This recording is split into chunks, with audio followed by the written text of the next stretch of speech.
फिर मैंने वादा किया, मेरी पत्नी यहाँ बैठी है सामने, कि इस बार जब मैं आऊँगा तो बिल्कुल नए ट्रेंड के हिसाब से ही आऊँगा।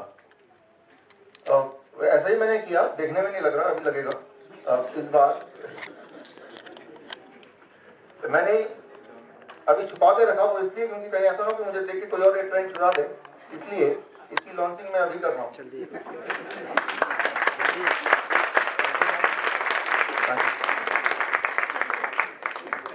बिल्कुल आज के ट्रेंड के हिसाब से ही मैंने आज का गेटअप बनाया है।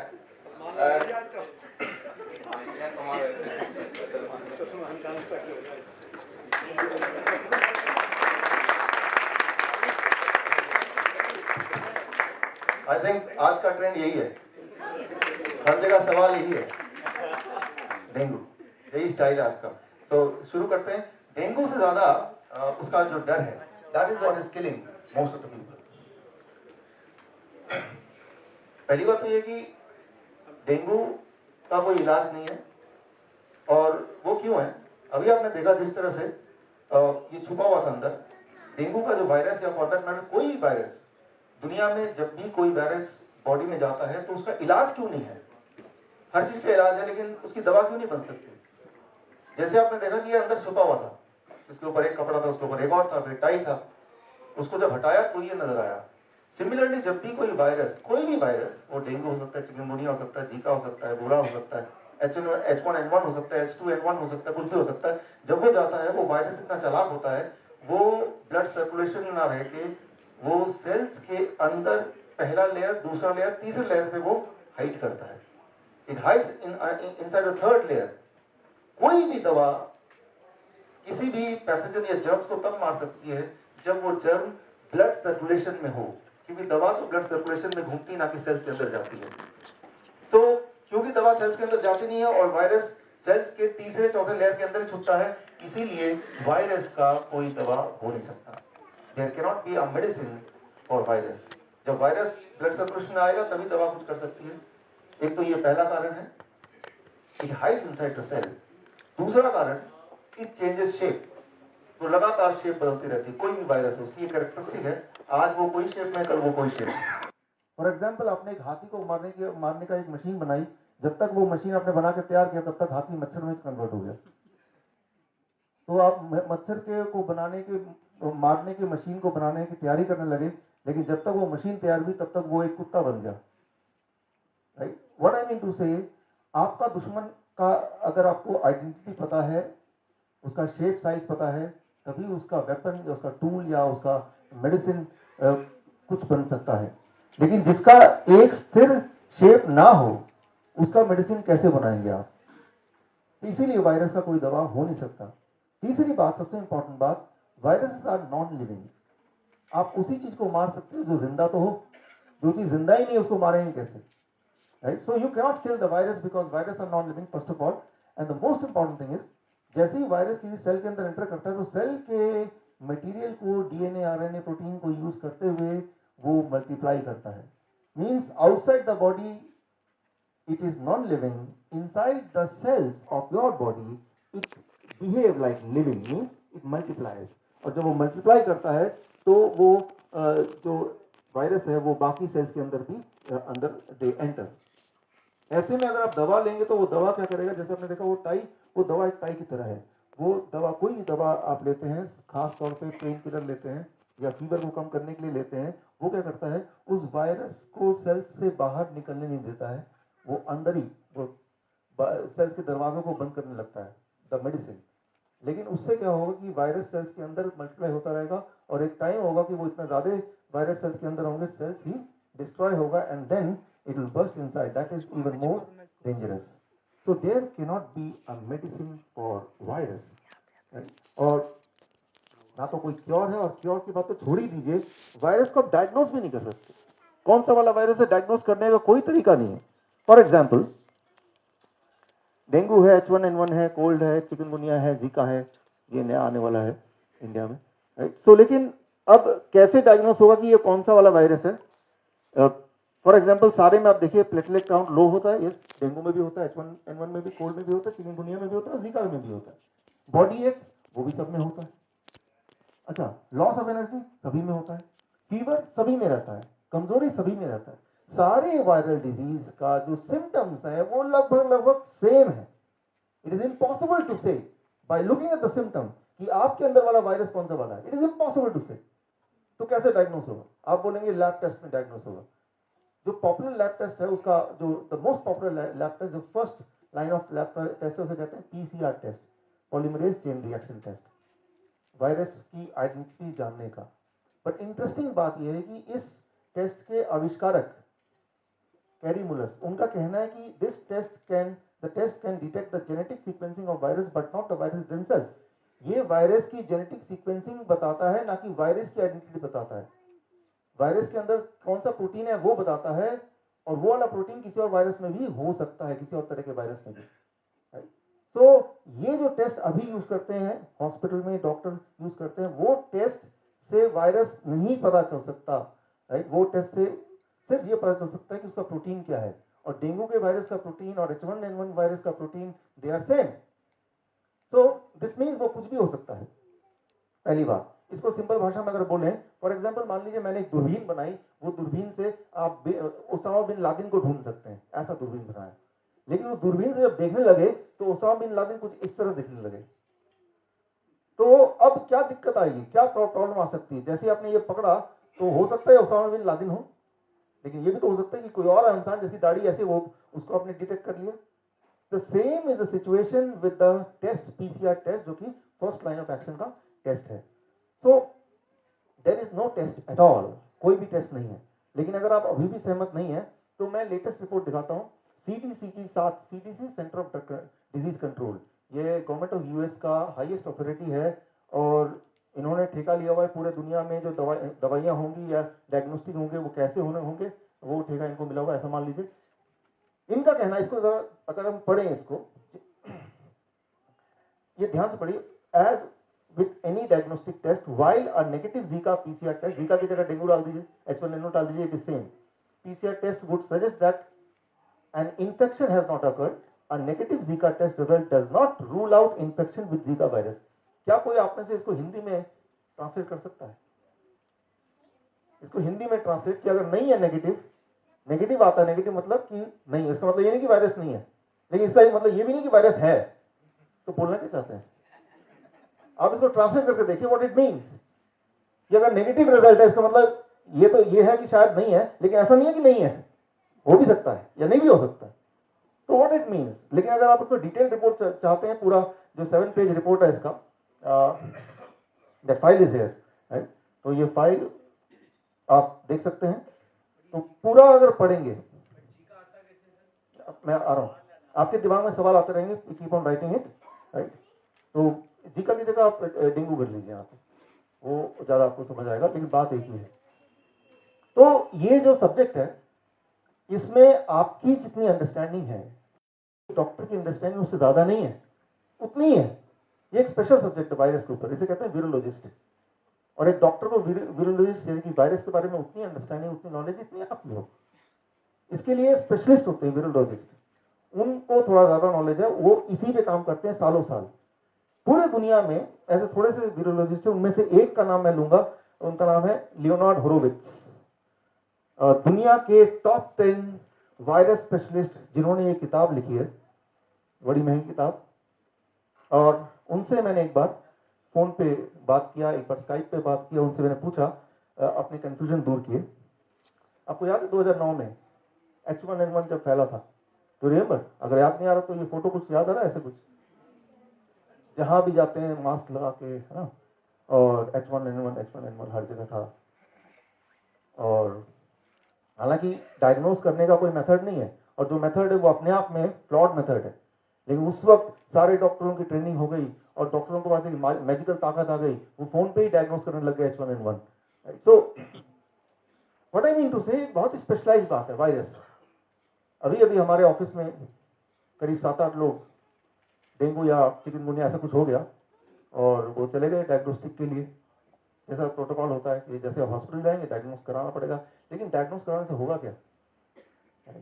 और मैंने कहा चलो दिखाओ रिपोर्ट, उसमें ब्लड टेस्ट के अलावा MRI भी, अल्ट्रासाउंड भी, सारा कुछ है। मैंने कहा ये अल्ट्रासाउंड किस लिए है? तो डॉक्टर ने बोला क्या पता अल्ट्रासाउंड में दिख जाए आपका virus.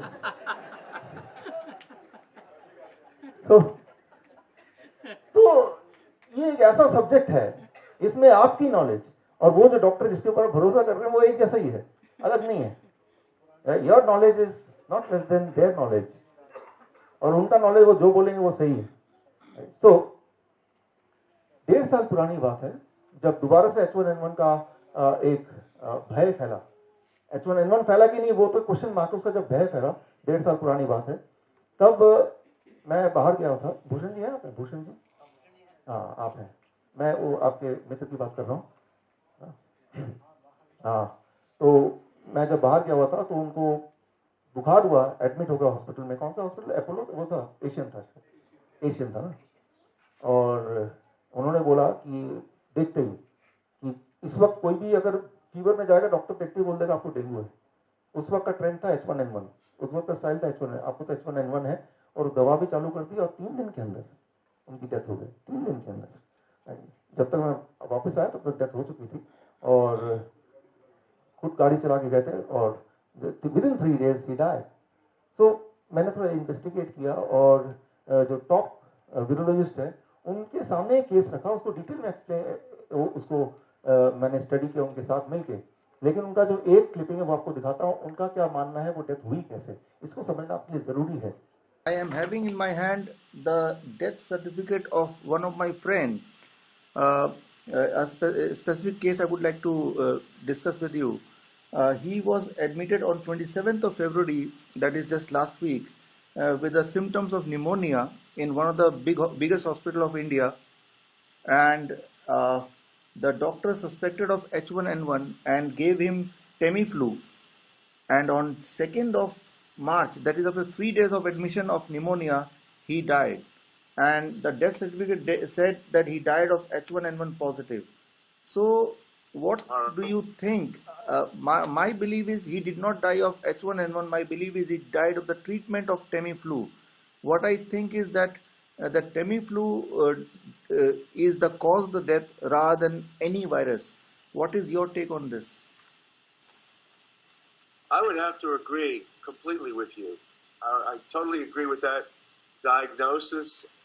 I believe that if you start to study Tamiflu and the fraud that was instigated in the process of approving Tamiflu, I would have to go back and study, but I seem to recall that the whole Tamiflu operation and the drug company that produced it was under the direction of the American military industrialist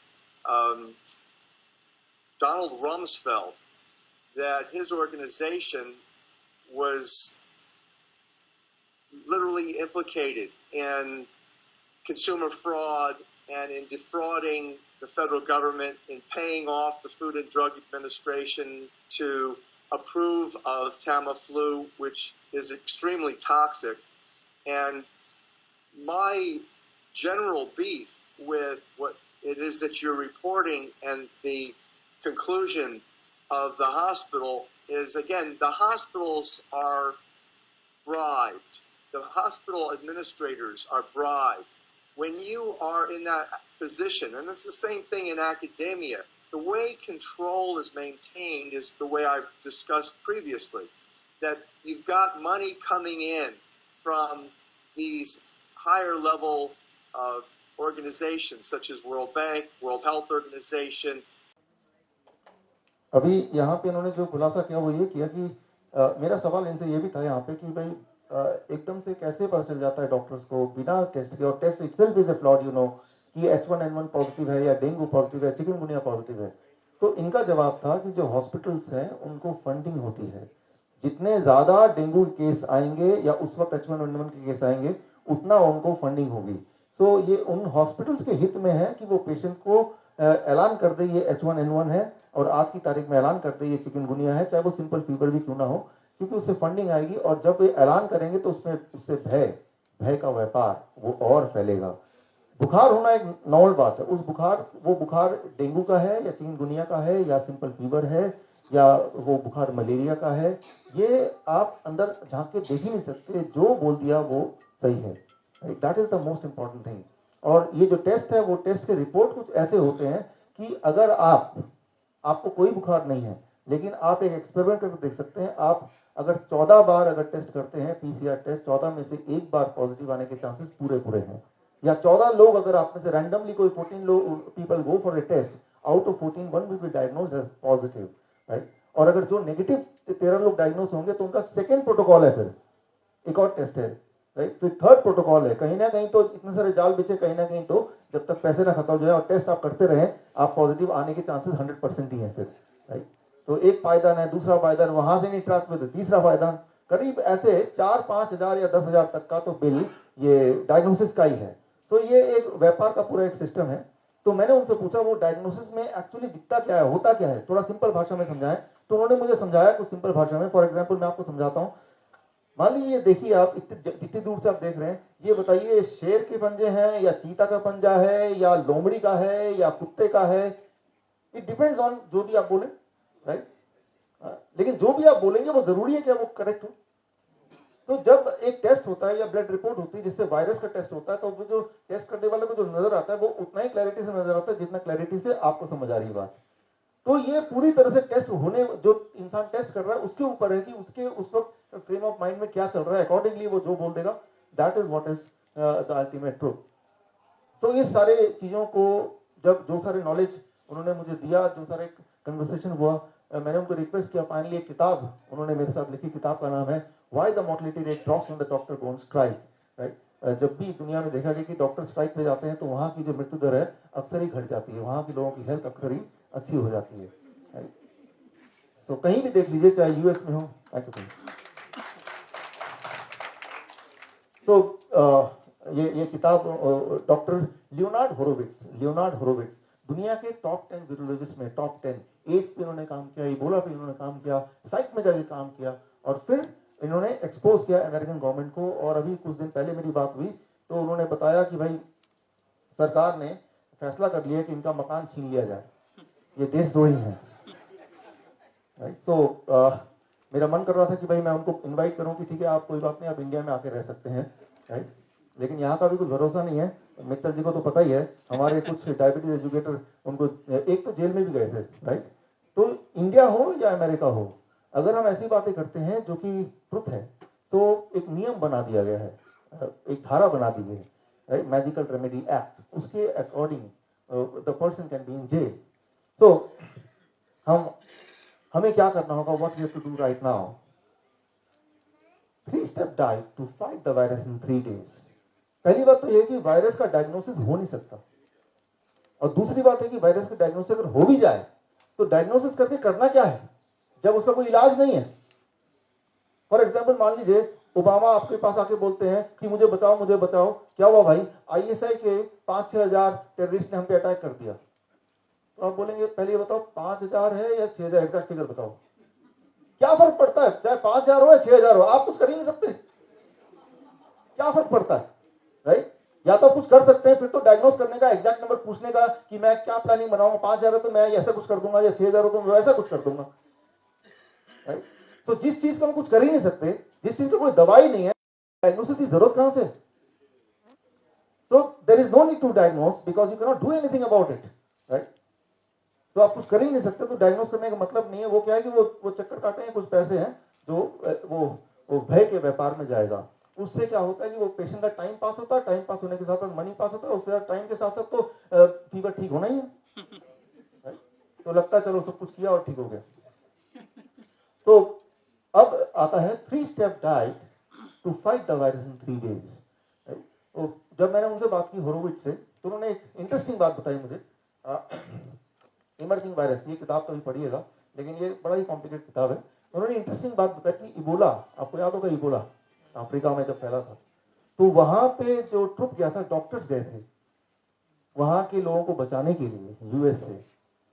वो doctors को जब Ebola हुआ तो वो बच गए, वो नहीं मरे। तो उन्होंने बोला कि वो, मैंने पूछा कैसे नहीं मरे, तो उन्होंने एक स्पेसिफिक डाइट बताई मुझे, जो मैं आज को आपको बताने जा रहा हूं कि ये that diet was confined and limited to only those doctors. तो वो डॉक्टर चाहे तो वो डाइट उनको भी दे सकते थे, लेकिन उन्होंने अपने आप को बचाने के लिए तो वो डाइट लिया, और लोगों को बचाने के लिए, दुनिया को दिखाने के लिए वैक्सीन या समथिंग एल्स, जो भी चीजें हो सकती हैं वो स्टैंडर्ड चीजें वो की। बट जब अपनी बारी आई then they were on a very specific diet, which I am going to share with you right now, right? और once you are on this diet, वो वायरस कोई भी वाला वायरस हो, चाहे वो चिकनगुनिया हो, डेंगू हो, H1N1 हो, it will just take 3 days, only 72 hours. तो आज मेरा जो मकसद है, ना केवल ये नॉलेज आप तक पहुंचाने का, ये आपके माध्यम से आपके आसपास के लोगों तक पहुंचाने का।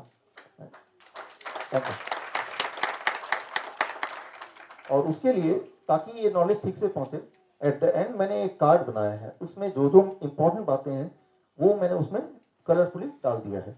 तो वो कार्ड लेते हुए जाएं ताकि आप जब किसी को बताएं तो वो करेक्ट हो, उसमें कुछ गड़बड़ ना हो, कंफ्यूजन ना हो, राइट? नहीं तो आप कंफ्यूज हो जाएंगे, कुछ कितना याद रहेगा कितना याद नहीं रहेगा, that is the question mark. तो वो ठीक से वो आप आगे डिस्ट्रीब्यूट कर सकते हैं, वो मेल कर सकते हैं, व्हाट्सएप कर सकते हैं, so that the people आपके near and dear हैं, they get cured and they are more comfortable than what they are doing. अभी तो confused है, right? वो डाइट को समझने के लिए आपको मेरे 4 सवालों के जवाब देने हैं। पहला सवाल, which is the correct, Vicks की गोली लो मच्छर दूर भगाओ या किचकिच दूर करो? पहला है दूसरा? अच्छा, दूसरा वाला ठीक है, अच्छा इसलिए ठीक है, किचकिच दूर करो। बचपन से सुनते आए हैं किचकिच या कफ एंड कोल्ड, इसके बारे में सच्चाई यह है कि अगर आप दवा लेंगे तो 1 हफ्ते में ठीक हो जाएंगे, अगर दवा नहीं लेंगे तो 7 दिन में ठीक हो जाएंगे, right? So what I mean to say here is whether you take medicine or not, दवा लेंगे तो 1 हफ्ते में ही ठीक हो जाएंगे और दवा नहीं लेंगे तो 7 दिन लगेंगे ठीक होने में। तो ये है कि जब हम बीमार पड़ते हैं तो हमारा दिमाग को हमें एंगेज करना होता है, कहीं ना कहीं लगाना होगा ना। तो डॉक्टर पास जाए, लाइन में खड़े हो, केमिस्ट शॉप में खड़े हो, छुट्टी दे रहे हैं, तो वो दिमाग ध्यान जो है वो बीमारी से हट गया और बॉडी तो फाइट कर ही रही है, 7 दिन में ठीक होना ही है, उसमें कुछ भी बेच डालो, राइट? जो बेचना है बेच डालो। तो डॉक्टर यही करते, वो जो 7 दिन है वो फियर फैक्टर है, उसमें सारा बिजनेस हो गया। चलिए पहला क्वेश्चन, दूसरे, ये पहला आपने सही जवाब दिया। Now I am coming to the second question, देखते हैं। What is the common between Salman Khan and Asaram Bapu? I am sure you will not be able to answer this question. चलिए इसका आंसर मैं ही दे देता हूं। Trigeminal neuralgia. अच्छा, इसको मैं एक्सप्लेन करता हूं। What is trigeminal neuralgia? ये एक ऐसी बीमारी है जिसमें यहाँ पे ऐसा दर्द होता है कि मानो कि कोई चाकू भोग रहा हो या इलेक्ट्रिक का शॉक लग रहा हो। ये तो हुई एक बात है, लेकिन इंटरेस्टिंगली अगर कोई स्कैन करता है, एमआरआई करता है, या उसमें नर्व में कहीं पे भी कोई डैमेज या किसी तरह से वो दिखता ही नहीं है, लेकिन दर्द होता है। That is called trigeminal neuralgia. आपको याद होगा बचपन में जब हमें स्कूल में जाना नहीं होता था, घर में ही रहना होता था, तो बहाना मारते थे पेट में दर्द हो गया, तो इस बहाने से स्कूल से छुट्टी मिल जाती थी। लेकिन पेट में दर्द है कि तो दवा भी खानी पड़ेगी।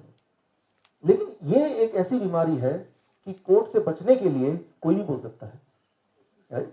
क्योंकि बीमारी का डायग्नोसिस सिर्फ ये है कि वो पेशेंट बोलेगा, उसी को मानना पड़ेगा, there is no other diagnosis. और बीमारी का कोई इलाज भी नहीं है क्योंकि डायग्नोसिस ही नहीं है। सो सेफली कभी अगर ऐसा हुआ कोर्ट या जेल से बचना है, याद कर लीजिए, ट्राइजेमिनल न्यूरल्जिया, ये याद कर लीजिए, मुझे ट्राइजेमिनल न्यूरल्जिया है, राइट? तो ये प्रावधान है कि किसी ने अगर बोल दिया ट्राइजेमिनल न्यूरल्जिया तो मानना पड़ेगा, वो पेशेंट है उसको हॉस्पिटल ले जाना पड़ेगा, ना कि कोर्ट या जेल, राइट? देखिए एक नॉलेज तो मिल गया आपको कम से कम।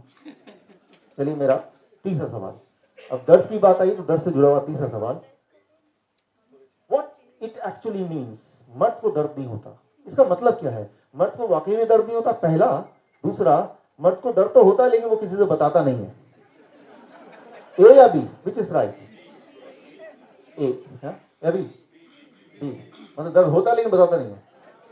चलिए, लेकिन इसका कनेक्शन क्या आज के वो 3 डेज का डाइट का वायरस से क्या कनेक्शन है, आगे पता चल जाएगा। चलिए उससे पहले coming to the fourth question, viral fever हो तो ठीक होने के लिए कहाँ जाएं? पहला, हॉस्पिटल में जाएं। दूसरा, मंदिर में जाएं। तीसरा, वॉशरूम में जाएं।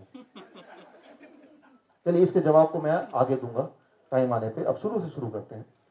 वायरस कैसे आता है, क्या करता है और हमें क्या करना है? देखिए इस वक्त हम बातचीत कर रहे हैं, आप मुंह खोल रहे हैं, बंद कर रहे हैं, सांस ले रहे हैं। So in this atmosphere thousands and thousands of suspended particles are there.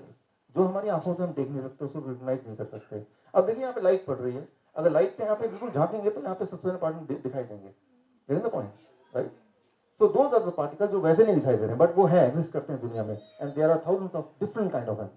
Most of them are harmless, वो कुछ भी नहीं करेगी, right? We can not avoid that, वो नाक के अंदर जाएंगे, बाहर आएंगे, बट वो हार्मलेस है, they can not do anything. Some of them are useful, वो फायदा करेंगे, right? And some of them are harmful as well, वो हार्मफुल भी हैं, वो इसको लगा दो, हटा दो पीछे, वो हार्मफुल है, सम ऑफ देम आर हार्मफुल। उनमें से कुछ वायरस हो सकता है, वो वायरस कुछ भी हो, उसका नाम कुछ भी दे दें आप। वो वाले वायरस जब जाते हैं बॉडी में, नाक से, मुंह से, कैसे भी करके, या फिर मच्छरों से कैसे भी करके, when they enter the body, वो बॉडी में कुछ करते हैं और हमारे ब्रेन को पता चल जाता है कि हमारे बॉडी में एक दुश्मन आ गया है, अब उसको भगाओ। हमारा brain is tuned to help you, to protect you, your health, and so that you are able to live a healthy long life. तो ब्रेन के पास कुछ वेपन्स हैं, टूल्स हैं, जिस टूल से वो वायरस को इनफेक्टिव करके, उसको वीक करके बॉडी से निकाल सकता है। वो टूल बॉडी के पास है, वो टूल ब्रेन के पास है। तो सबसे इंपॉर्टेंट टूल है that is fever, high fever, temperature. एक इंपॉर्टेंट बात है कि जब टेम्परेचर बढ़ जाता है, ज्यादा टेम्परेचर पे वायरस इनफेक्टिव हो जाता है, वो एक्टिव नहीं रह सकता है, वो मल्टीप्लाई नहीं हो सकता है, और उसके बाद हमारा बॉडी उसको बॉडी से बाहर थ्रो कर सकता है, हमारा ब्रेन, दैट्स द मैकेनिज्म। लेकिन जब हाई टेम्परेचर होता है तो क्या होता है कि हमें डिस्कम्फर्ट भी लगता है, ऑफ कोर्स, हमें खाने पीने का मन नहीं करता, काम करने का मन नहीं करता। तो it is called disease, disease. Disease का मतलब इलनेस नहीं है, disease, I am not at ease, I am not comfortable, right? So I am disease means I am not easy, it is not easy, it is not comfortable, that's all. लेकिन वो हमें as a human we are not, right, much accustomed to living in dis-ease, हमें comfortable चाहिए। तो एकदम से वो doctor याद आता है कि भाई मुझे बीमार पड़ गया, मैं क्या करूं, तो मेरे पास आ जाओ, मैं कुछ करता हूँ। और वो जैसी दवा देते हैं, एकदम से टेम्परेचर डाउन हो जाता है, फोर्सफुली डाउन होता है, तो ब्रेन एज्यूम करता है कि वायरस चला गया होगा, राइट? जबकि वो मेडिसिन कैसे काम करता है, come to it, but the temperature goes down and the brain assume that the virus is gone, और द बैक्टीरिया इज गॉन, और द जर्म इज गॉन। जो वायरस है वो नॉन लिविंग होते हुए भी वो बड़ा इंटेलिजेंट है, उसको पता चल गया कि ये इंसान को पता चल गया है कि भाई कुछ गड़बड़ है, तभी ये इधर उधर जा रहा है। तो virus remains inactive for some time, 2-3 महीना, राइट? और वायरस बल्कि शुक्रगुजार है उस डॉक्टर का, डॉक्टर ने उस इंसान को बचाया, वायरस को बचा लिया। हाँ? वो तो ब्रेन तो मारने वाला था ना अभी, टेम्परेचर। तो वायरस बोलता है थैंक यू डॉक्टर, आपने मुझे बचा लिया। लेकिन एट द सेम टाइम वो अलर्ट होकर शांत बैठ जाता, चुपचाप, 1-2 महीना, 3 महीना, 4 महीना, राइट? लेकिन फिर अपनी हरकत में दोबारा आना ही है, that's why he is inside the body. After all, कोई भी क्रिएचर इस दुनिया में उसका एक उसका मकसद होता है मल्टीप्लाई करना। ह्यूमन है, एनिमल्स हैं, बर्ड्स हैं, ट्रीज हैं, टू मल्टीप्लाई, राइट? ताकि उसकी आबादी बढ़े, और that is the ultimate aim, goal of anything which is being existing in this world, even the non living viruses. और जब दोबारा मल्टीप्लाई करना है, तो जैसे ही मल्टीप्लाई करने की बारी आएगी, तो इस बार वायरस को पता चल गया कि ब्रेन टेम्परेचर बढ़ा देगा और मैं इनएक्टिव हो जाऊंगा। तो 2-3 महीने में वायरस एक स्किल सीख लेता है कि हाई टेम्परेचर वो मरेगा नहीं, राइट? To understand. अब हाई टेम्परेचर में मरना, राइट, उससे कैसे प्रोटेक्ट करना है, दैट वायरस लर्न्स इट। यानी कि अब ब्रेन के पास ये वाला टूल नहीं है, लेकिन ब्रेन के पास कुछ और वेपन्स हैं। एक वेपन है कफ एंड कोल्ड, राइट? तो बहुत ज्यादा जुकाम, आपने गौर किया होगा, दवा लिया, फीवर ठीक हो गया, लेकिन 1-2 महीने बाद जुकाम आ गया। Those are connected things which you will not able to understand कि दोनों में कनेक्शन है, लेकिन वही वाला वायरस था, लेकिन अब उसने रूप चेंज कर लिया, स्टेट चेंज कर लिया। मैंने बताया था a virus can change the state many times, right? तो अब जब कफ हुआ, कोल्ड हुआ, again it is a disease. क्या करेंगे आप? वही डॉक्टर फ्रेंड, राइट? डॉक्टर साहब देखिए, बार बार कफ आ रहा है, कोल्ड आ रहा है, डोंट वरी, कोई भी चीज बाहर नहीं आनी चाहिए, सब अंदर रहना चाहिए, ऐसा इंतजाम मैं कर दूंगा, राइट? तो ऑफ कोर्स ऐसा इंतजाम किया कि कोई भी चीज बाहर ना आए, वो कफ जो है, जो गंदगी है, वो अंदर ही रहना चाहिए। एंड व्हाट हैपेंस, वो दबा लिया, वो कफ अंदर है, and that is like a swimming pool for the germs, right? Germs ने एक बार और डॉक्टर ने बचा लिया, और साथ में स्विमिंग पूल भी दे दिया गिफ्ट में, राइट? सो उस स्विमिंग पूल में वो जर्म्स थोड़े और फूलेंगे, बट इंटेलिजेंट जर्म्स हैं ब्रेन को धोखा देने के लिए कि दोबारा ये कफ एंड कोल्ड ब्रेन कर देगा, तो पहले मैं ये सीख लूं कि कफ एंड कोल्ड से बचा कैसे जाए। ये बात याद रखिए कि that is called vaccination, that is called immunity. जैसे हमारी इम्यूनिटी है वो वायरस की भी इम्यूनिटी है। वो virus will learn the skill how to protect from fever and then how to protect from the cough as well. उससे भी मैं पकड़ाना चाहूँ, लेकिन उसको मल्टीप्लाई करना जो उसका मेन ऑब्जेक्टिव था वो तो है ही।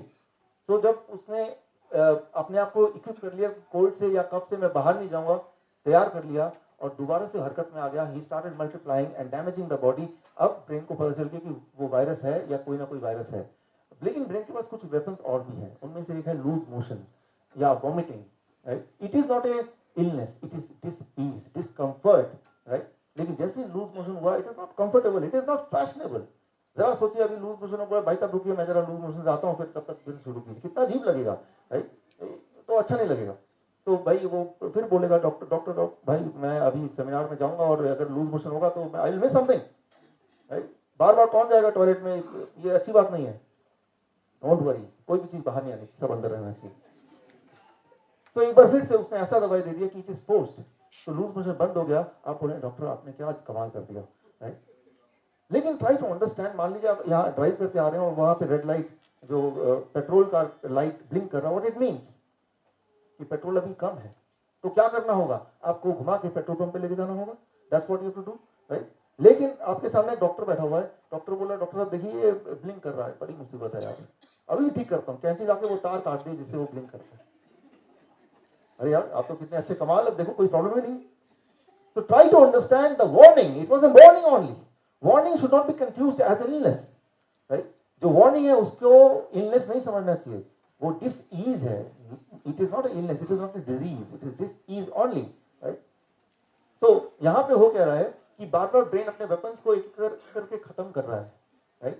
And as it is, right, using one by one weapons, the virus is becoming stronger and more influenced. उसको पता चल गया कि अब इसका जो पैंतरा है ब्रेन का, ये एक और टूल है लूज मोशन वाला।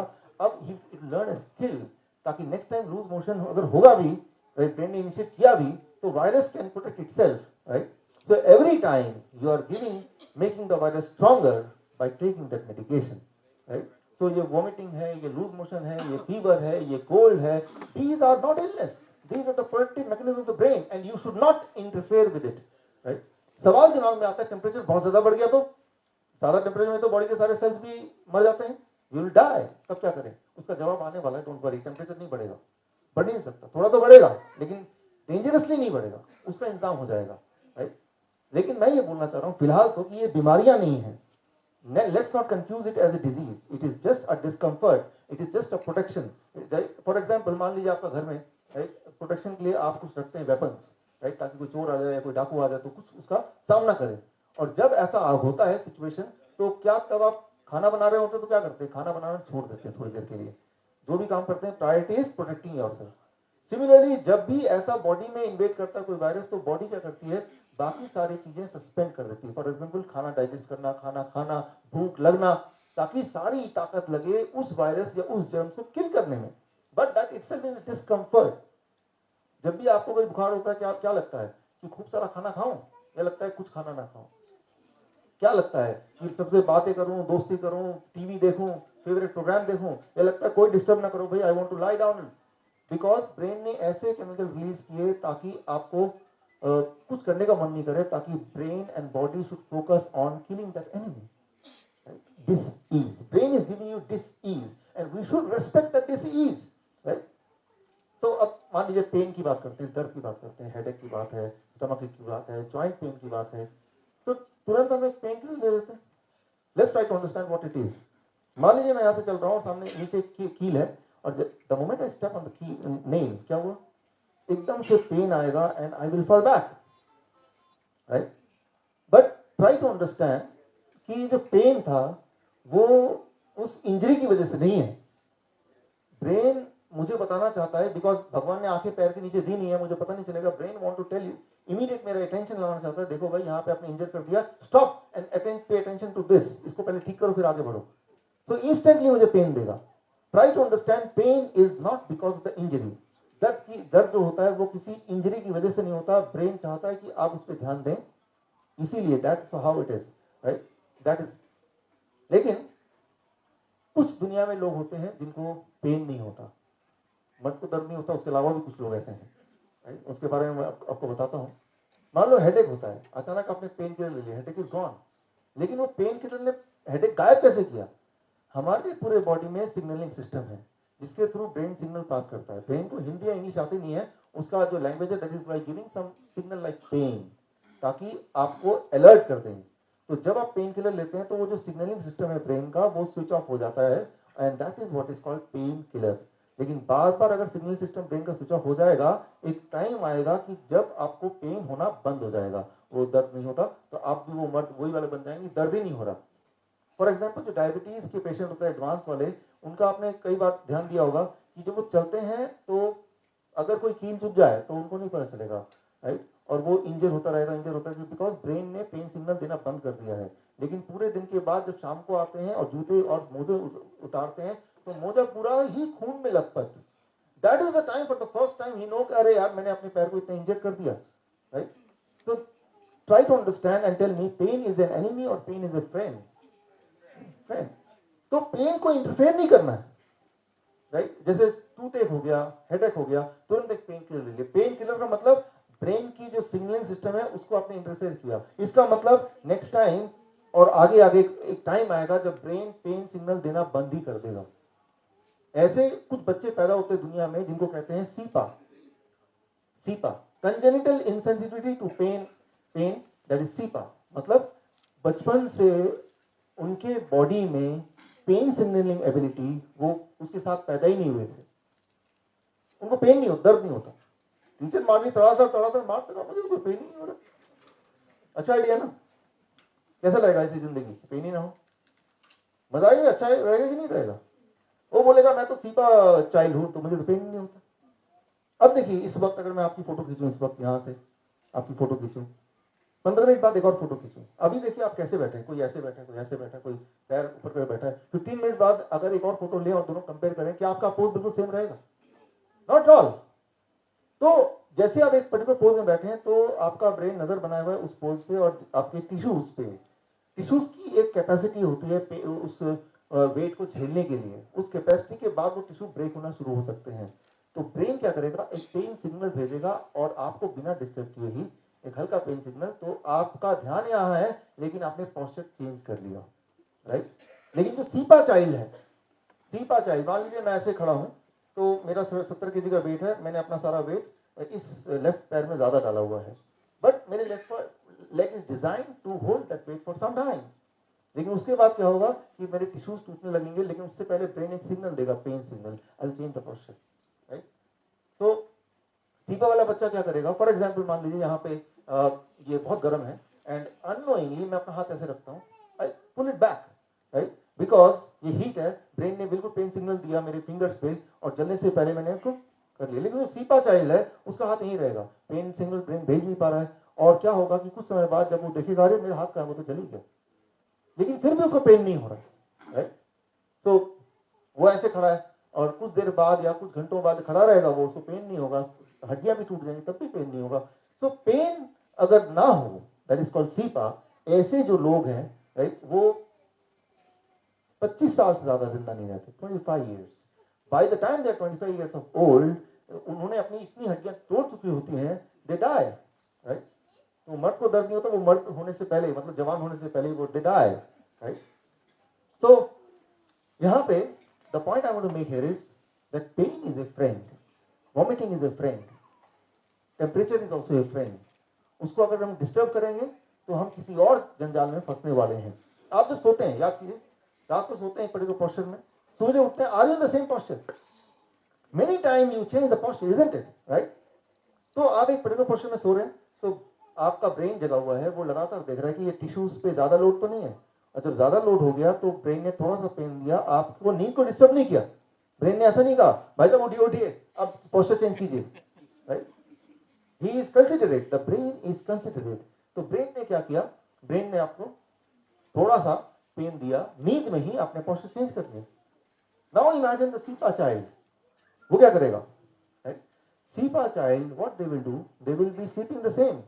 तो सुबह जब उठेगा तो एक आध हड्डियां उसको टूटी मिलेंगी। So try to understand the importance of pain. Never try to interfere with the pain. And pain is never because of the injury. It is because the brain wants that you to that particular problem, right? So मैं आपको example दे के बताता हूँ इसको. 1944 या 49 में 1944, right? So Italy में जो वर्ल्ड वॉर में अमेरिकन सोल्जर को घेर लिया जर्मनी में, और करीब 40,000 सोल्जर्स इंजर्ड हो गए, 7,000 मारे गए. उस वक्त वहां पे डॉक्टर थे, डॉक्टर हेरी बीचर. उन्होंने सोल्जर से पूछा कि आप जब जो जख्मी हो गए, पैर कट गए, उड़ गए बॉम्ब से, हाथ उड़ गए, बुलेट लग गया, उन सबसे पूछा क्या आपको दर्द है, क्या दर्द के लिए कुछ चाहिए? 70% का जवाब था दर्द नहीं है. तो ट्राई टू अंडरस्टैंड, पेन जो होता है ना वो दर्द किसी इंजरी से इनके लिए नहीं होता. और उस वक्त जब भी कोई सोल्जर्स अगर जब लड़ाई के मैदान में होते हैं तब बुलेट लग जाए, पैर भी उखड़ जाए, उसको दर्द नहीं होता उस वक्त, बिकॉज ब्रेन जानता है अगर मैं पेन दूंगा तो इसका ध्यान वो दुश्मन से हटके सीधा पेन पे जाएगा and he will be killed, right? So brain chose कि भाई थोड़ी देर बाद जब ये सेफ जोन पे आ जाएगा तब मैं पेन दूंगा, ताकि वो वाला पैर जो इंजर्ड है वो और हिलाए डुलाए ना. एक इजरायली वॉर में एक इजरायली सोल्जर, एक महिला, उनका पैर पड़ा माइन पे और ब्लास्ट कर गया, पूरा पैर उखड़ गया, जोर जोर से चिल्लाने लगी. फिर डॉक्टर की टीम आई, क्या आपको दर्द है, कुछ चाहिए? कहा नहीं तुम चिल्ला क्यों रहे हैं, अब मुझसे शादी कौन करेगा? So try to understand the pain is not because of the injury. Brain chose कि भाई जब लड़ाई के मैदान में है तो ध्यान लड़ाई पे होना चाहिए, जब सेफ जोन में है तब पेन आता है. मैं आपको एग्जांपल देता हूँ. हिरन कभी देखा आपने? अब ये वीडियो देखिए कि हिरन का झुंड है, गोली लगी, और गोली लगने के बाद सारे हिरन भाग रहे हैं. आप देख के पहचान नहीं पाएंगे उनमें से कौन सी हिरन को गोली लगी है. देखिए जरा इस वीडियो को.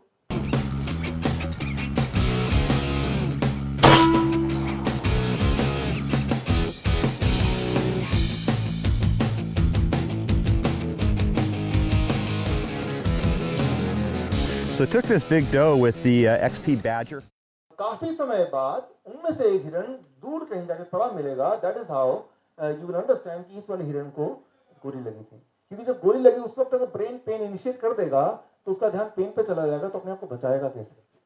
So try to understand the pain is not the result of the injury, it is the brain's protective ability. brain decide करता है कब दर्द देना है, चूज करता है. For example 1981 30th March, Ronald Reagan, कौन है रोनाल्ड रिगन? American president. उनको गोली लगी, राइट? वो देखिए गोली लगने वाला scene. It doesn't make much sense, Henry. He puts you here and then he runs around with a big gun.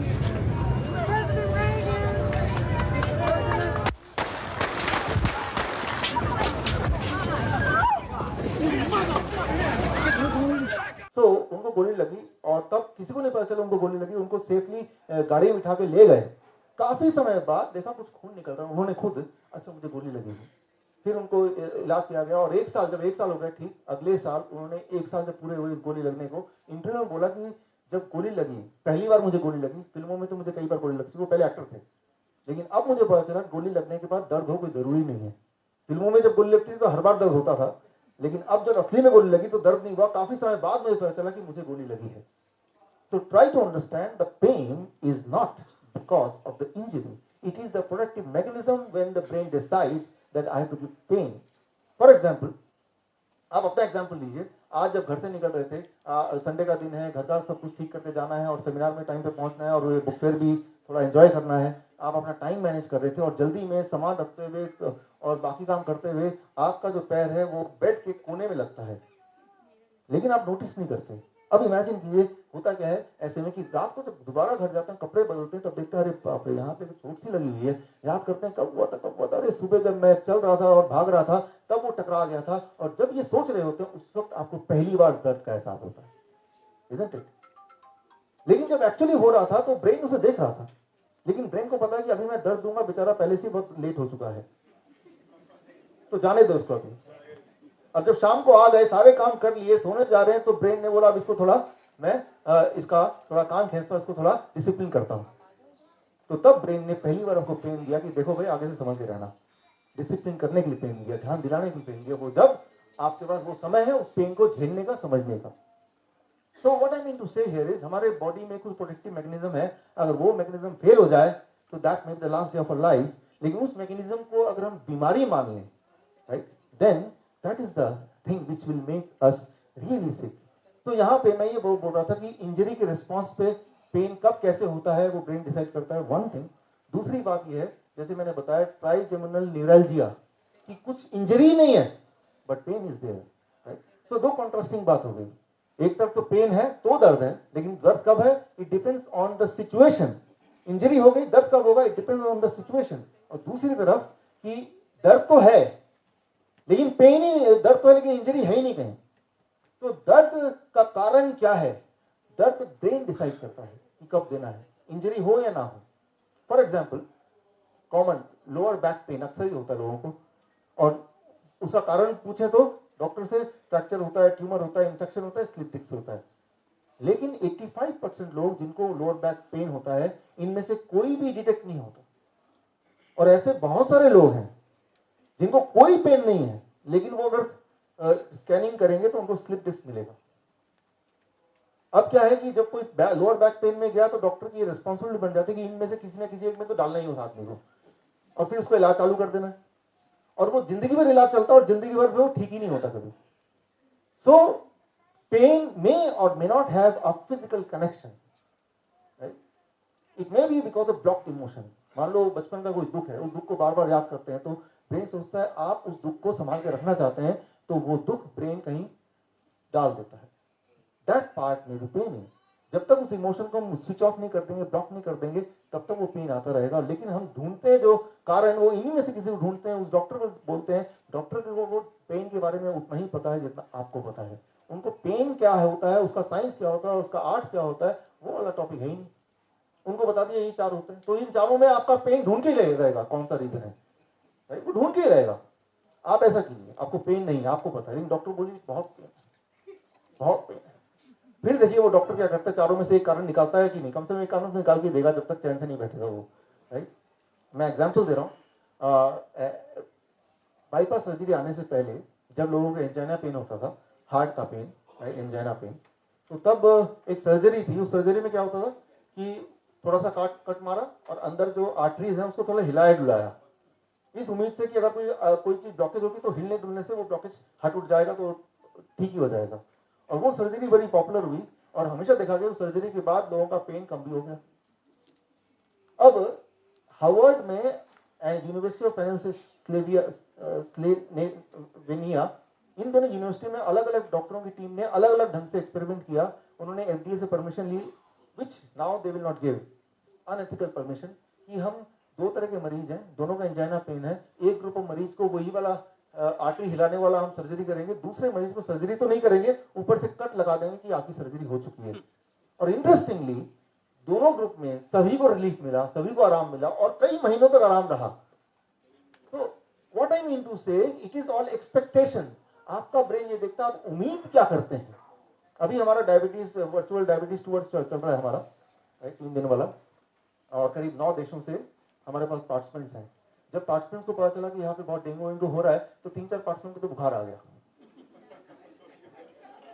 तो मतलब ये कि योर ब्रेन एक्सपेक्ट्स, राइट, देखता है सराउंडिंग कि आप क्या एक्सपेक्ट करते हैं अपने आप से। ब्रेन की रिस्पॉन्सिबिलिटी जो आप एक्सपेक्ट करते हैं, ब्रेन वो आपको डाल देगा, राइट। तो जैसे आप देख रहे हैं हर जगह डेंगू लिखा हुआ है, ये डेंगू है, चिकनगुनिया है, वो होर्डिंग में भी, अखबार में भी और टीवी में भी। तो ये एक्सपेक्ट मुझे बुखार होना चाहिए अभी।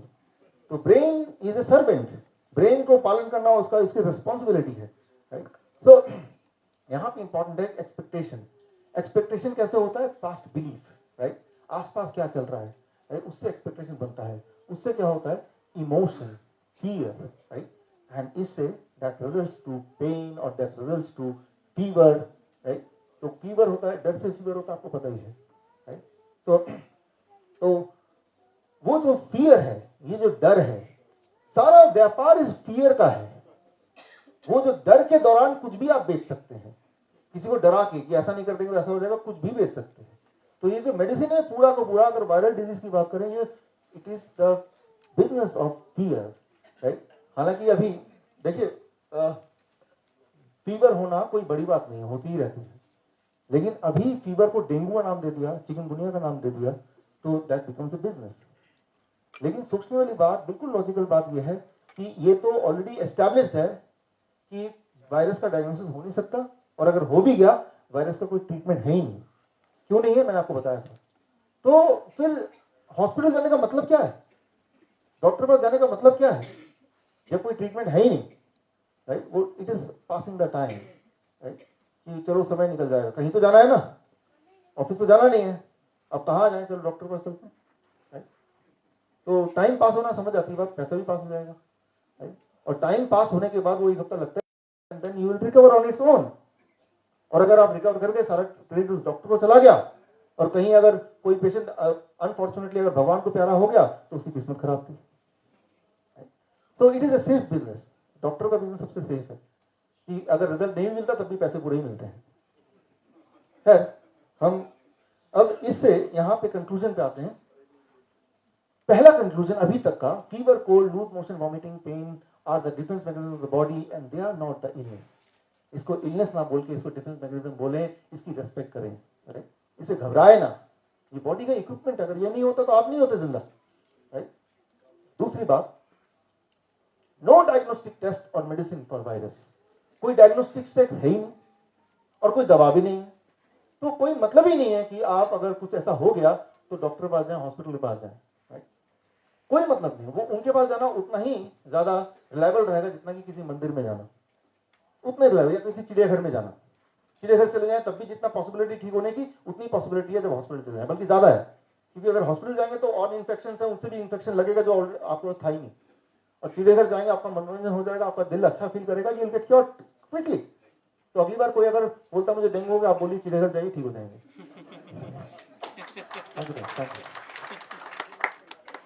और साइंटिफिकली प्रूव कर सकते हैं आप।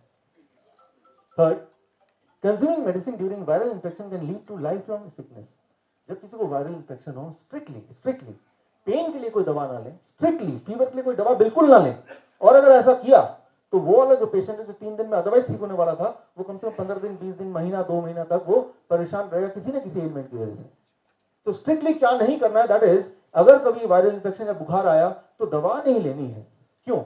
अब देखिए, मान लीजिए कोल्ड हुआ, आपने दवा लेकर उसको रोक दिया, कुछ दिन बाद वो ब्रोंकाइटिस बन जाएगा, फिर आपने दवा लिया, कुछ दिन बाद वही चीज निमोनिया बन जाएगा, फिर आपने दवा लिया, फिर कुछ दिन बाद वही अस्थमा बन जाएगा, फिर आपने दवा लिया, वही रेस्पिरेटरी फेलियर बन जाएगा, and then that will lead to death. Every time you may take the medicine, you make your situation even worse than before. तो दवा तो लेना ही नहीं है, that is one. क्या करना है उस पे आते हैं। तो आते हैं फीवर, क्योर इन 72 आवर्स। क्या करें? पहली बात तो फीवर को क्योर करने की जरूरत नहीं, बिकॉज ये तो प्रोटेक्टिव मैकेनिज्म है बॉडी का, तो उसको क्यों क्योर करें। सवाल यह आ सकता है कि वायरस को कैसे भगाएं, cure in 72 hours. That is the right topic. Topic ये होना चाहिए, वायरस है तो उसको बॉडी से कैसे निकाल बाहर रखें। उसके लिए पहले तो ये देखें कि सिम्टम क्या है। ये इंपॉर्टेंट स्केल है। नॉर्मली बॉडी का, ह्यूमन बॉडी का टेम्परेचर है वो 98.6 डिग्री नॉर्मल, राइट? टंग से, मुंह से करेंगे तो 98.6, अगर बगल में दबाएंगे थर्मोमीटर तो 97.7 ऐसे कुछ होगा, तो दैट इज नॉर्मल। 100 से 4 ये स्केल ना आपको मैं दे दूंगा, कार्ड प्रिंटेड है, right? So need not to worry about it. 100 या 100.4 डिग्री फ़ारेनहाइट तक it is called sub fever. Fever हुआ नहीं लेकिन फीवरिश टाइप लग रहा है, राइट? दैट, उसका मतलब क्या? इसका मतलब है कि बॉडी में छोटा मोटा वायरस का कुछ चल रहा है, राइट?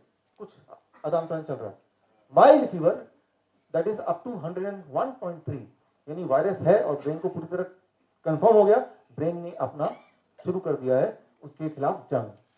मॉडरेट फीवर वो है 102.2 तक, मतलब जंग चल रहा है, राइट? और वो जंग में ब्रेन पर, हमारी बॉडी पर वो वायरस भारी पड़ रहा है, तो बॉडी टेम्परेचर बढ़ा रहा है। और उसके बाद होता है स्ट्रॉन्ग फीवर, जो 104 डिग्री तक होता है। स्ट्रॉन्ग मतलब अब ब्रेन ने तय कर लिया कि अपना आखिरी दवा लगा दें, इसको पूरी तरह से हरा दें, that is strong fever. Severe fever होता है 105.8, राइट? जहां पे वो इंसान की अपनी इम्यूनिटी अदरवाइज भी बड़ी कमजोर थी, राइट? तो यहां पे जंग थोड़ा लंबा चल गया। देन डेंजरस फीवर होता है 105.8, इससे आगे वाकई में डेंजरस है। यहां पे यू शुड डू समथिंग ताकि फीवर कम हो, इससे ज्यादा ना बढ़े। उसके लिए क्या करना है, I will come to it. Fatal fever और लाइफ थ्रेटनिंग फीवर इज 107.6 से ज्यादा। मैक्सिमम जो फीवर जाता है किसी का भी 109/6 मिनिमम जो टेम्परेचर बॉडी का रह सकता है 86, इससे कम होगा या इससे ज्यादा होगा, इन दोनों केसेस में ही it will lead to death. Body का जो एक होम्योस्टेट है वो 86 से लेकर 109 के बीच में है, इससे अगर अलग होगा it will lead to death. अगर आपको विश्वास ना हो कभी करके देखिए अलग, मेरा मतलब मत कीजिए, तो that will lead to death. तो अब इसमें होता कैसे है, virus it enters the body, और जब वायरस एंटर करता है तो पायरोजेनिक सब्सटेंस ऑटोमेटिकली बॉडी में रिलीज होता है जो ब्रेन को सिग्नल की तरह काम करता है, और ब्रेन समझ जाता है कि फीवर कि कोई वायरस अंदर आ गया है। तो ब्रेन अपना फर्स्ट एक्शन फीवर, टेम्परेचर बढ़ा देता है। क्यों? क्योंकि टेम्परेचर जब बढ़ेगा तो चार चीजें होंगी, अगर कोई टॉक्सिन होगा तो वो बर्न कर जाएगा, वो बॉडी से एलिमिनेट हो जाएगा, और वो जो जर्म है, वो वायरस है, वो पैरासाइट है, वो बैक्टीरिया है, वो पैथोजन है, वो जर्म्स इनएक्टिव या कमजोर हो जाएगा।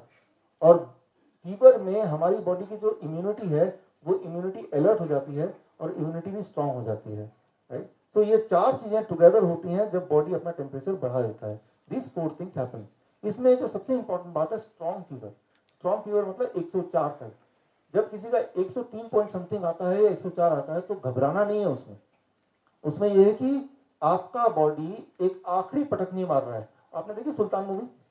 देखी सुल्तान, राइट? तो सुल्तान में इमेजिन कीजिए कि वो सुल्तान है, वो बॉडी का टेम्परेचर है, वो ब्रेन है, और दूसरा वाला मैं आपको वीडियो दिखाता हूँ, राइट, कि कई बार वायरस भारी पड़ता है कई सारे कारण से, तब ब्रेन अपना आखिरी दाव लगाता है। At the time temperature briefly एक आध घंटे के लिए बहुत हाई जा सकता है, as high as 104, you know to worry about it, right. आप ऐसे इमेजिन कीजिए। Every single bottle. Pack it up, I'll send it to your wife.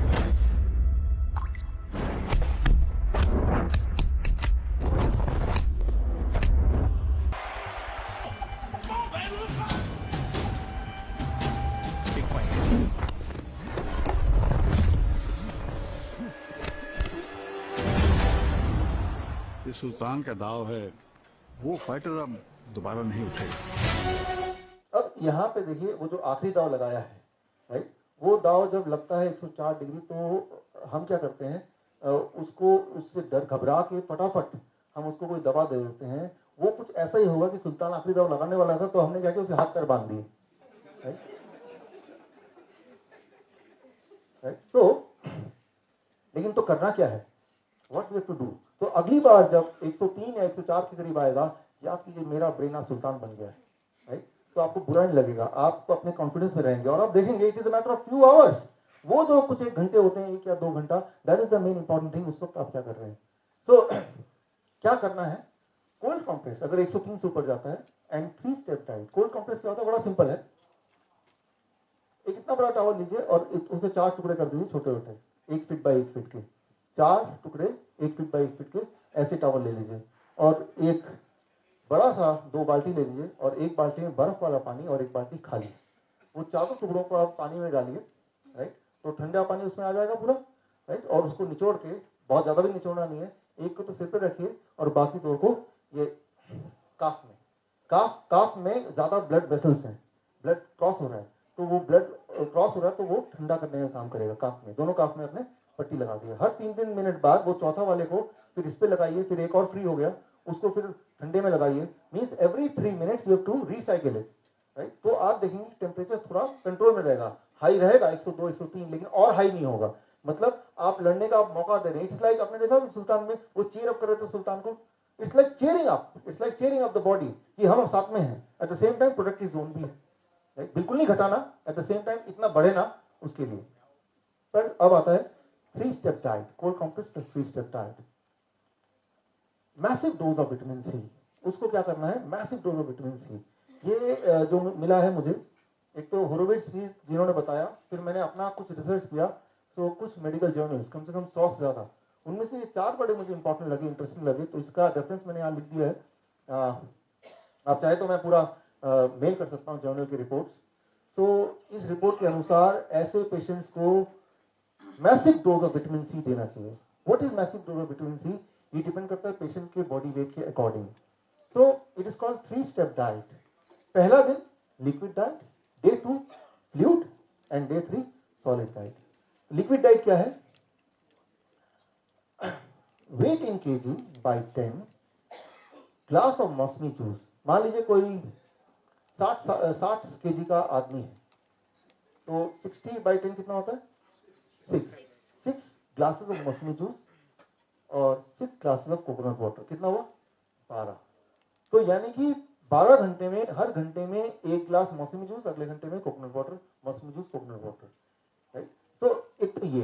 दूसरा, इसमें कई बार कुछ लोग बोलते हैं कि मुझे कोकोनट वाटर नहीं मिल रहा इसी जगह पे, तो मौसमी जूस।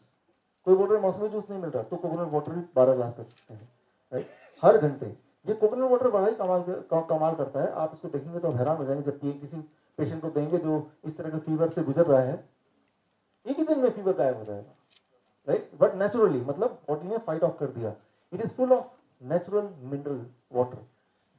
सबसे खास मिनरल वाटर भगवान ने बनाया है बॉडी को इंस्टेंटली ताकत देने का, और mineral helps the body to fight with the virus. So total 12 हो गया। उस 12 में मौसमी रखना है, कितना कोकोनट रखना है, सारे कोकोनट रखने हैं, सारे मौसमी रखना है, वो फ्लेक्सिबिलिटी आपके पास है, डिपेंडिंग ऑन कि क्या आपको मिलता है, डिपेंडिंग ऑन कौन सा पेशेंट को ज्यादा अच्छा लग रहा है, इसमें कंफर्ट महसूस कर रहे हैं, ये सारे फैक्टर डिपेंड करता है। बट टोटल 12 होना चाहिए अगर 60 केजी का इंसान है, और ऐसा हर घंटे उसके धीरे धीरे धीरे चुस्की ले लेके, कटकना नहीं है, चाय की तरह पीना है। शराब पीते ना, धीरे धीरे उस तरह से पीना है। डे 1, तो डे 1 जिस दिन आपको लगा ऐसा कुछ है, तो डे 1 उसको डे 1 डाइट। डे 2 डाइट उसको फ्लूइड डाइट। इसमें देखिए वो 60 केजी का है, तो बाई 20 कितना हुआ? 3, और बाई 20 कितना हुआ? 3, तो टोटल कितना हो गया? 6 हो गया, तो 6 ग्लास, यानी कि आधा हो गया वो तो। Plus weight in kg, that is 60 into 5, कितना हो गया? 300 ग्राम्स ऑफ ये फ्लूइड। टोमेटो एंड कुकुम्बर, उसके अंदर देखिए फ्लूइड टाइप होता है, पूरा सॉलिड नहीं है। That is the most important thing, right. तो आपको ये बोलना है कि टोमेटो कुकुम्बर 300 ग्राम पूरे दिन भर में उसके पेट में जाना चाहिए। वो धीरे धीरे ले सकते हैं, एक बार में ले सकते हैं, जैसा मर्जी, बट ओवरऑल वो 60 केजी के आदमी के लिए 6 ग्लास और 300 ग्राम, 300 में से 150 ये और 150 ये, या फिर इसका रेशियो अपने हिसाब से डिसाइड कर लें, अपने टेस्ट के अकॉर्डिंग या अवेलेबिलिटी के अकॉर्डिंग। पूरे दिन भर में ये सारा खाना स्प्रेड करना है, यानी कि सुबह उठा, मैंने 6 ग्लास पी लिया, मेरा काम खत्म, पूरे दिन में स्प्रेड करना है, राइट। तब असर ज्यादा आएगा, धीरे धीरे पीना है, तब असर ज्यादा आएगा। Day 2 diet, day 3 diet, solid diet. Breakfast अब वो 30 कर दिया, 60 केजी का आदमी है, तो कितने ग्लास होगा total? 2 + 2 4 glasses. Breakfast is 4 glass of liquid. इसमें 2 ग्लास है मौसमी जूस या ऑरेंज जूस या पाइनएप्पल जूस। मौसमी नहीं मिल रहा तो पाइनएप्पल मिलेगा, पाइनएप्पल नहीं मिल रहा तो ऑरेंज मिलेगा, नहीं मिलेगा तो कोकोनट मिलेगा। टोटल 4 ग्लास तो ब्रेकफास्ट में खत्म करने। 12 बजे से पहले lunch is the fluid lunch, that is वही वाला 300 ग्राम जो अभी डे 2 में था। And dinner normal home cook food, ये बड़ा इंपॉर्टेंट है, वही रोटी दाल चावल सब्जी। अच्छा ये क्यों? क्योंकि जब ये खाएंगे तो ब्रेन को एहसास दे रहा है भाई सब कुछ ठीक है, तो घबराओ मत। तो ब्रेन बोलेगा मेरे से कुछ अजीब हो रहा है, बॉडी में कुछ अजीब चीज आ रही है, इसका मतलब इमरजेंसी जोन है। तो ये ब्रेन को, उस पेशेंट को एहसास दिलाएगा, उसके ब्रेन को बोलेगा एवरीथिंग इज ओके। और उस वक्त तक, ये तीसरे दिन की बात है, the patient will be actually okay, right. और तब पेशेंट का मन करेगा, खुद ही बोलेगा कि मुझे रोटी खाना है, मुझे चावल खाना है, मुझे दाल खाना है, मुझे सब्जी खाना है, मुझे राजमा खाना है, छोले भटूरे मतलब खाना है, या पकौड़े खाने हैं। तो समझ लीजिए पेशेंट ठीक हो चुका है, आप तो वो दे देना उसको, राइट। तो if you do this, it takes just 3 days, maximum 3 days. It takes just 72 hours, right? So अब आपके पास ये है कि आप देखिए कहीं कुछ मिल जाए, कोई बुखार वाला आदमी, तो बस वो तो गया एक्सपेरिमेंट करने को, आपके पास गिनी पिग मिल गया, right? और कई सारे लोग जिन्होंने बताया क्योंकि घर में कोई ना कोई अभी बुखार है, तो आप तो बस पहुंचे घर और शुरू कर दें, बल्कि फोन पे भी आप शुरू कर सकते हैं ताकि तैयारी हो जाए। तो अब यहाँ पे the most important thing is don't ever go to the hospital, right. That is the first thing. कई बार लोग पूछते हैं अगर कुछ हो गया तो, अगर कुछ हो गया, अगर पेशेंट मर गया तो। मर नहीं सकते डेंगू के वायरस से। डेंगू का वायरस आता कैसे बॉडी में, बताइए कैसे आता है, बॉडी तक कैसे पहुंचता है? मच्छर से आता है। तो डेंगू के वायरस से जब वो मच्छर नहीं मर सकता, तो आप कैसे मरेंगे?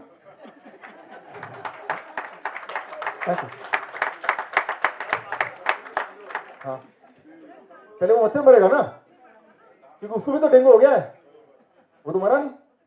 तो डेंगू के वायरस से आप मर नहीं सकते फॉर श्योर, लेकिन जब वायरस अंदर आया तो उसको तो हमने किया क्या बॉडी के साथ, that plays an important role, right, that plays the most important role. तो घबराइए नहीं, आप मर नहीं सकते, कुछ नहीं हो सकता, राइट, यही करना है। बाकी हमारी इम्यूनिटी जो है that is the best weapon.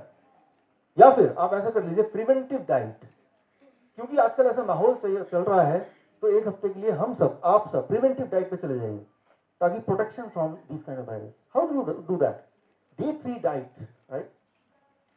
Step 1, एक हफ्ते तक डे 3 डाइट पे रहिए। डे 3 डाइट मैंने बता दिया, मैं आपको कार्ड में दे भी दूंगा। Artificial fever for 7 days, body में आर्टिफिशियल फीवर क्रिएट करना है। उससे क्या होगा कि अगर कुछ वायरस कभी घुसा ही घुसा होगा, जब भी वायरस अंदर एंटर करता है हफ्ते 2 हफ्ते 3 हफ्ते बाद आपको असर पता चलता है। तो नया नया वायरस गया होगा तो वहीं पे वो अरेस्ट हो जाएगा by doing an artificial, creating an artificial fever in the body. अच्छा, आर्टिफिशियल फीवर क्रिएट कैसे करना है? थोड़ा खर्चा करना पड़ेगा। एक बड़ा टब ले लीजिए, खरीद लीजिए बड़ा टब जिसके अंदर आप बैठ सकें, और उस टब में गर्म पानी, इतना गर्म कि आप उसे सह सके आराम से, गर्म पानी डालिए विच इज कंफर्टेबली आप सह सकें, और ऐसा आप 15 मिनट तक बैठे रहेंगे। तो आपकी बॉडी के जो टेम्परेचर है वो लगभग 1.5 डिग्री बढ़ जाएगा और बढ़ा हुआ आधे घंटे तक रहेगा। और ऐसा आपको रोज करना है 7 दिन तक। तो अगर कोई वायरस घुस गया होगा जो आगे थोड़ा मैनिफेस्ट होने के बाद फिर वो फीवर आएगा ब्रेन में, लेकिन आपने पहले ही प्रिवेंटिवली डे 3 डाइट को एक हफ्ता फॉलो किया और वो आर्टिफिशियल फीवर भी क्रिएट कर लिया बॉडी में नहाने के वक्त, एंड देन दैट इज की वो वायरस इससे पहले कि अपने पंख फैलाए और बढ़े और ब्रेन कुछ करे, उससे पहले ही आपने उसको वहीं पे रोक दिया, उसको वहीं पे अरेस्ट कर दिया। So that is called the preventive diet, right. So with that we come to the conclusion of this. तो मैं उम्मीद करता हूँ कि हमारे डायबिटिक एजुकेटर्स और हम सब मिलके इसको फॉलो करेंगे। कितने एजुकेटर्स हमारे यहाँ पे? या थैंक यू। सो हाँ, एनीथिंग, स्टीम बात है, सोना बात है, इवन जब आप रनिंग करते हैं तो बॉडी का टेम्परेचर 1.8 डिग्री बढ़ जाता है, that is also artificial fever. Anything जिससे टेम्परेचर थोड़ा बढ़ जाए और बढ़ा हुआ थोड़ी देर तक रहे, that is called creating an artificial fever, right. सन बात भी हो सकता है धूप में भी, राइट। तो with this we come to the conclusion of this. आपको एक फीडबैक फॉर्म मिलेगा, वो फीडबैक फॉर्म भरिए, एंड उसके बाद वो फीडबैक फॉर्म आप एक्सचेंज कीजिए। फीडबैक फॉर्म जब देंगे तो इन एक्सचेंज आपको वो कार्ड मिलेगा। उस कार्ड में जो मैंने इंपॉर्टेंट चीज बोली है वो प्रिंटेड है, लिखा हुआ है, जिससे आप अपना और अपने दोस्तों का ख्याल रख सकें। आप आए, हम मिलते रहेंगे। आपका धन्यवाद। Thank you.